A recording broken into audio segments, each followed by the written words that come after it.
This text is being fulfilled today even as you listen. We hear the scriptures read Sunday after Sunday, some people day after day in the context of our liturgy.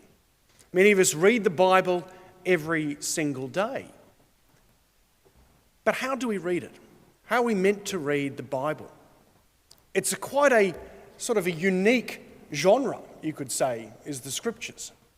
The bringing together of many different books written across thousands of years. How are we meant to read these books? Written by lots of different human authors, but we also understand as Christians that God was also the author. Each of these writers who wrote these books, Matthew, Mark, Luke, John, etc., all of these different writers, they were inspired by God in what they wrote. But they were also writing as human beings as well. It's one of the interesting things of the scriptures. When you look at the scriptures, we can look at it from a human perspective. And there are things that we can learn about the human authors, about the people of the different times when these books were written. And some of those things are very interesting. To look into the history of the time, to look into the way people understood things at those particular moments in history. Those things are interesting. And sometimes that can tell us about God. Sometimes that tells us about the way people understood life or the way they lived life, say 2,000 years ago or 4,000 years ago. We can see this even in our gospel today. We can get an indication of some of the liturgical practices that happen, how the people would have stood for the proclamation of the scriptures. And then we're told they sat down, and Jesus sat down and then started to teach the people. We continue in this practice in the church sometimes when the bishops will sit in their throne or the cathedra in the cathedral, where they will then give their homily seated. Normally priests will give their homily from the ambo, the place where I am right now. We'll normally do it standing, but bishops often will preach seated. And that's because of one of the Jewish customs that happened from the time of Jesus, as we heard in the gospel. So we can learn something of the historical context. But the scriptures are more than just a piece of history. And if we view it only as a snapshot of history, then we're going to fall into traps. And sometimes I hear people say, oh, I don't like the Old Testament, it's all about these battles and these wars. Or sometimes people say to me, I don't like the Old Testament because it's, how can the world be created in 7 days? That just doesn't make sense, and so on. So there's lots of problems we can get if we only view it as historical text from a specific writer who lived 4,000 years ago, for example. The scriptures, and we get an indication of the way the Jewish people understood this in the first reading, we approach the scriptures not just as an interesting book written by someone who lived a long time ago, we approach it with reverence. And we're told in this first reading how the people bowed to the ground in the presence of the scriptures. That they understood when this word is proclaimed, this is not just the word of someone who'd written this word, perhaps someone a little bit like ourselves, a long time ago. This is the living word of God. And that when we hear this word, that we can perhaps receive something of an understanding of God, or perhaps an understanding of ourselves in relation to God. There are some churches, charismatic and Pentecostal churches, who perhaps encourage people to take a Bible, to flick the pages and then sort of randomly point at a particular passage or a particular verse in the Bible and think that's what God's speaking to us on that particular day. That's not quite the way we as Catholics understand the scriptures.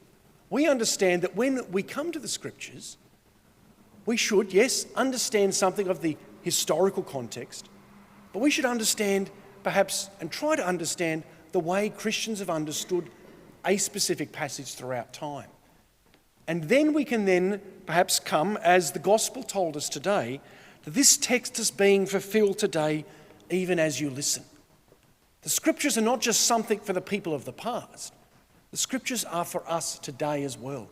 And this is why we listen to the scriptures over and over again.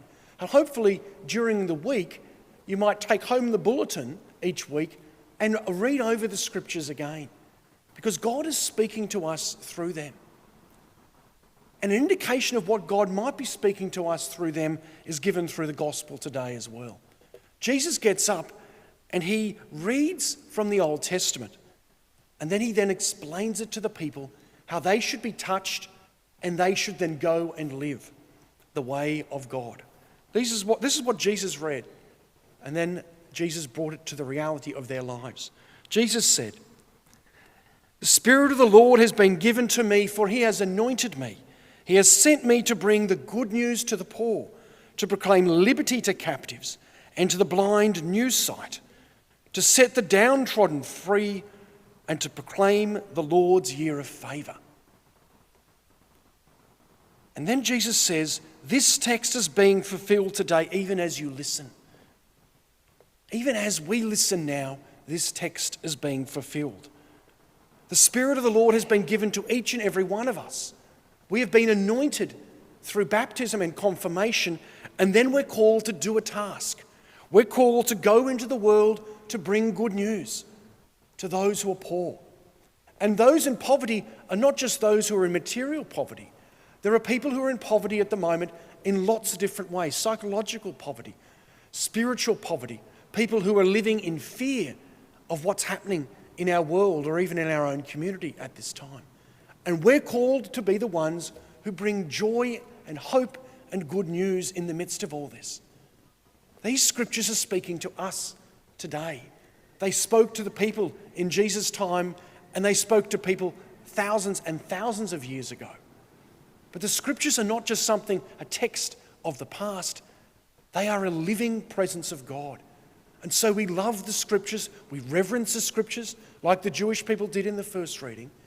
But then we know that God has a message for us within them. That God is speaking to us through the scriptures. And that's a beautiful thing. We don't just sort of randomly it's that word. No, we listen. We listen carefully at how it speaks to us in our life and in our context. Yes, it's a good thing and a great thing, and we should do this. Look at the historical context. We should look at the genre of the scriptures. Sometimes you get a little bit like a newspaper article out of the scriptures. Sometimes you get a historical account. Sometimes you get beautiful poetry. And we need to know what sort of genre we're reading when we look at the scriptures. And that can impact our understanding as well. We look at the spiritual nature of it, and then perhaps what is it telling us about God, and what does it tell us about ourselves in relation to God and our mission in the world. It can help us during good times, during sad times, during challenging times. God is speaking to us. This text is being fulfilled today even as you listen. Let us love the scriptures. If you haven't read over the scriptures during the week at all, perhaps that hasn't been something you've done, maybe take the bulletin home with you today and read the passages from, maybe just read the gospel over, maybe Tuesday or Wednesday during the week. A love for the scriptures is a love for God. And as Christians, we're called to very much have a love for God, but we also recognize the presence of God through the Word of God. So let us be people of the scriptures.